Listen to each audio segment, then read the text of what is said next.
সকালে অথবা রাতে এরকম একটা সেদ্ধ সহ ভাতের থালা যদি সামনে আসে, আমার মনটা কিন্তু ভালো হয়ে যায়। তোমাদের কি কার কেমন লাগে আমাকে প্লিজ কমেন্ট করে জানিও। নমস্কার জানাচ্ছি গিন্নির হেসেলে। আজ রান্না করেছিলাম সকাল সকাল সেদ্ধ ভাত, মিষ্টি কুমড়া সেদ্ধ, আলু সেদ্ধ, পেঁপে সেদ্ধ, সঙ্গে ডিম। নিচে রাইস কুকারে ভাতের চাল দিয়ে দিলাম আর ওপরে সেদ্ধগুলো বসিয়ে চলে যাব এবার অন্য কাজে। আসলে ঝামেলাহীন একটা রান্না, সেট মেনু বলা যেতে পারে। তবে যদি কেউ না পছন্দ করো তাদের ক্ষেত্রে আলাদা। আমাদের বাসায় আমি আর আমার মেয়েটা খুব পছন্দ করি এই যে একসঙ্গে ভাত এবং সেদ্ধ দুটোই হয়ে যাবে। তারপর এই যে চলে এলাম কাজ সেরে, যে দেখতে কি অবস্থা, দেখলাম সুসিদ্ধ হয়ে গেছে সব কিছু। এখন সিদ্ধগুলো একে একে মেখে নিয়ে পরিবেশনের পালা। আসলে বাচ্চারা খাবে জন্য আমি একটু অল্প অল্প ঝাল দিয়েই মাখছিলাম।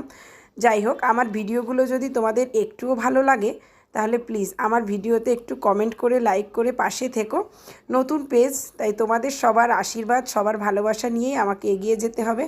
আর তোমরা যদি আমার পাশে থাকো আমার পথ চলা অনেক সহজ হয়ে যাবে।